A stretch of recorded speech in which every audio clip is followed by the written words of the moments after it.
Nag-update po ito si Dean Chase dati nang sabi niya, ito daw si FL Liza ngayon ay naka-interim release. I think it's time for you guys to know. Today I'm going to read to you guys very important excerpts or portions from the document that I have received from the police department's archives. If you remember, if you have been following me, I was one of the few who've been provided the original document with the complete accounts on what had happened on the 8th of March on a Saturday when Paulo Tantoco died. So yeah, I really don't know what's going to happen to me after this, but my husband and I had already talked about it. I will be going into a complete incognito mode. I have already changed my number, and we have already talked about the possibility on moving to a different state, because right now we have already moved to a completely different city, but we will definitely be moving to a different state. We will be doing that because I really do believe that you guys do deserve to know what happened. So yeah, here it goes. So if you have been following me, you should know by now that I have received a couple of documents from the archives dito sa police department katong nahitabo dito sa Pizza Utso sa Marso katong namatay si Paulo Tantoco. First document is the complete account of what had happened there. Hinatag siya mismo sa akong kanang kliyente. Nagkatrabaho gid mismo dito sa archives. That was a couple of days after that incident. And then the second document is katong naglibog kung anong gisendan ko nila. Pizza 5 man to sa Abril siguro. Basta nakadawat ko first week of April nga nakadawat ko kanang document stating na dili ko no sila hatag og any information about what had happened there. Apparently it's because it is not considered as a high profile case. Motong hinungdan nganong ni refrain na sila from providing any information as to what had happened there. Because if you can remember atong pag Pizza 2 sa Abril, first week of April basically, na ini-visit nila dito sa police department, and then the case had been superseded on the first week of April, and moto nakadawat ko document sa Pizza 5 via email, nga ako silang gitawagan confirming what is happening, ang anong gisendan mo ko ninyo, na katong na makisurya na gidunta ko sa akong contact. Pero luckily, I was able to talk to my contact person, and then the person basically just explained to me what had happened on that day, on the first week of April. And the second or the third document kanong ako nadawat is the only allowed information that they can provide, because after all, this is America. There is the Freedom of Information Act. Basically, if there's any information that concerns public safety, it will be provided. Kay freedom of information there is really big man in America. You can actually have that information by request as long as you are able to pay a hefty amount of money. And oh, by the way, you guys, before I go through the important information in the documents that I have here in my possession, let me just remind you guys that the information that I will be divulging in this video is very explicit, and I will only be reading information that is only allowed of me to divulge, because after all, this is still an ongoing case. It's still under investigation, and whatever information that I will be putting out in public may make or break the case, and I really don't want to ruin the ongoing investigation, because this is now considered as a high profile case, and I really don't know what will happen to me after I go through these documents, but it is what it is. I have already made up my mind, and I will be reading it to you guys. So let me go through the first document that I have here. This is actually the last document that I have received from the archives from that police department, and I believe this is the same document that Maharlika has in her possession. And this document has some accounts of what had happened over there, but it is not complete, because after all, as what I've said earlier, the case is still under investigation. So this is what I have here. I have redacted some important information on there that includes my complete name, my legal name here in the United States, and my address. So I think this is what Maharlika has in her possession. So let me read that to you real quick. This letter is in response to your request The request under California Public Records Act, the act in which you seek a copy of police report 2005-000-11805, the electronic request made to the Beverly Hills Police Department, BHPD, on blah, blah, blah. The BHPD has determined that the request in part seeks copies of disclosable public records in the BHPD's possession. So under that, if you are going to check on here, it has the description of the crime. It is actually considered as a death investigation and a crime. So it says here also reported date, March 8, 2025, at around 11:32 a.m. Time of the incident, March 8, 2025, 11:32 a.m. Victim age, Juan Paulo Tantoco, 44. Summary of the incident. On Saturday, March 8, 2025, at approximately 11:30 hours, officers were dispatched to the Beverly Hilton Hotel regarding a person not breathing. Officers entered the room and observed hotel security performing chest compressions on an unconscious male subject.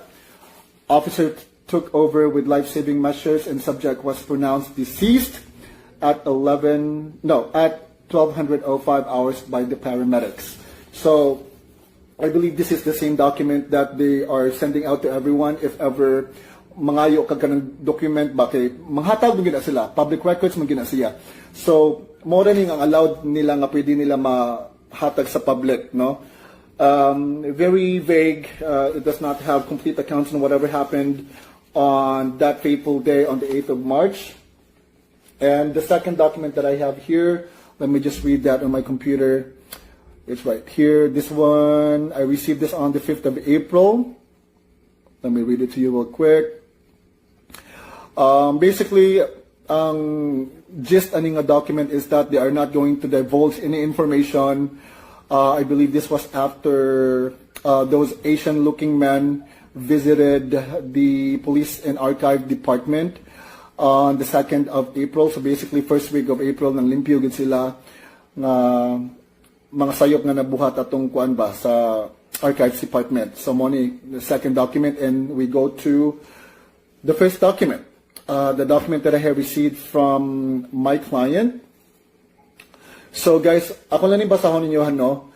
But throughout me reading this document, I will be redacting some information as well, very important names, and some people that I will be protecting because I do believe that they have nothing to do with the case.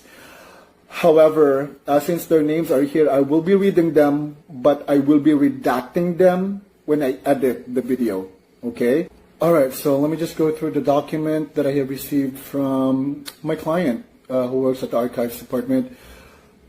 Okay, Beverly Hills Police Department, Crime and Incident Report, report number BHPD 2025-0308-0911, type of report, death investigation, date and time reported March 8, 2025, 11:30 hours, date, time of incident, March 8, 2025, approximately 0430 hours to 1130 hours.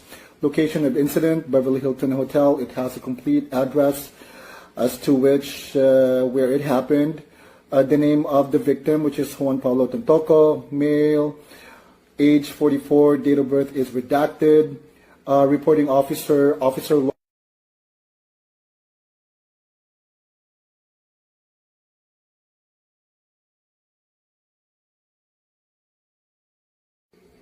narrative summary. On Saturday, March 8, 2025, at approximately 1130 hours, BHPD dispatch received a 911 call reporting an unresponsive male individual located in room number at the Beverly Hilton Hotel. Were dispatched to the location and arrived on the scene at 1138 hours. Upon entry to the unit, responding officers observed a hotel security performing chest compressions on an unconscious male subject, later identified via identification cards as Juan Paulo Tantoco, date of birth redacted, age 44. Officer took over administering CPR until Beverly Hills Fire Department BHFD paramedics arrived on scene at approximately 1145 hours. BHFD personnel assumed life-saving efforts. However, after approximately 20 minutes of advanced cardiac life support, ACLS measures, the subject was pronounced deceased on scene at 1205 hours. Notification was made to the Los Angeles County Coroner's Office, who took custody of the body for examination. Now we go to the witness statements. Date of birth redacted. Stated that she and other associates, including and the decedent, had dinner at the Waldorf Astoria on the evening of March 7, 2025. She observed Mr. Tantoco exhibiting signs of distress, including profuse sweating, incoherent speech, and visible disorientation. She recalled inquiring whether he required medical assistance, but Luis Araneta Marcos reportedly downplayed the symptoms and suggested that Mr. Tantoco return to his hotel room to rest.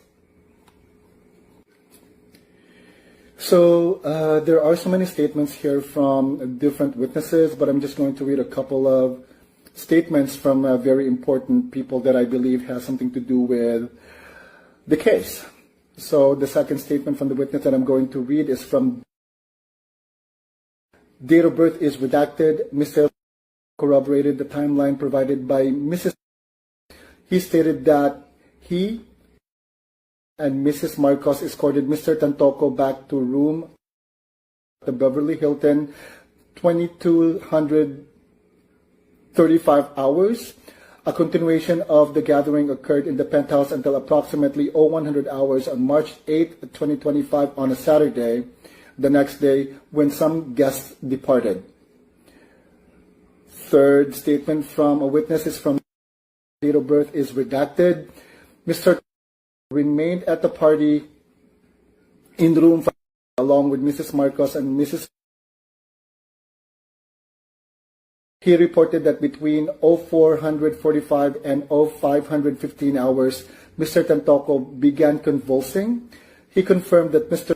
suggested calling emergency services but was reportedly discouraged by Mrs. Marcos, who stated that the behavior was a typical reaction to excessive recreational substance use. Fourth statement from a witness is from Mr. Alfred. Date of birth is redacted. Mr. emphasized his concern for the victim's deteriorating condition. He noted that Mr. Tantoco's convulsions appeared intermittent and diminished over the next few hours. But at around 1100 hours, he noticed the subject was completely unresponsive, and at that point he made a phone call to the hotel front desk, prompting the emergency response. Okay, I'm going through the crime scene observations. This is from the first responders who came to the crime scene. And I'm sorry if I keep cutting off the video because I just want to go through, the pages before I actually read them to you because it takes a while. Sige, so done na to, no? On the crime scene observations, upon initial examination, the scene was contained to room. The living area had evidence of ongoing party activity, notably on the coffee table, were observed. One clear plastic bag containing a white powdery substance, preliminary field tests still pending. 3 used syringes containing residue suspected to be narcotics. Several open and unopened bottles of alcohol. A mirror of powder residue and rolled up bills. No evidence of forced entry, struggle, or foul play apparent at the scene. Photographic documentation of the scene was conducted by Forensic Unit Officer C, and all physical evidence was collected, labeled, and submitted to the BHPD evidence room under chain of custody protocol. Now we're going to the investigation status. Let me go through here. The case remains as a death investigation pending toxicology and autopsy results from the Los Angeles County Coroner's Office. At this time, the following individuals have been listed as persons of interest and are subject to ongoing questioning. So it has so many names on there that are listed, but one name stands out, which is Luis Araneta Marcos. That's what it says here. Now, below that, it says travel restrictions have been requested through the California Office of the Attorney General for the above individuals as precautionary measures until further clarification can be made regarding the events leading to Mr. Tantoco's death. Now, we're going down to the very bottom part of the document. It says here, supervisory review. The circumstances surrounding the delay in seeking medical assistance have been noted and may constitute contributory negligence pending legal consultation. The presence of controlled substances at the scene and the statements provided by the party attendees warrant further inquiry into possible involuntary manslaughter, drug distribution, or obstruction of emergency care. A follow-up report will be submitted upon receipt of autopsy findings. The case is assigned to Detective Homicide Division, badge number. So, mo na to, no? Ako na dyan nabasa ninyo ang mga importante nga parts sa document nga akong na-receive. But you really don't need to worry because the entirety of the document had already been forwarded to the people, the person that would need it the most in the future. As a matter of fact, I really do believe that the information that I have just read to you guys are the information that needs to be known to public, especially to the Filipino people, because the Filipino people deserve better.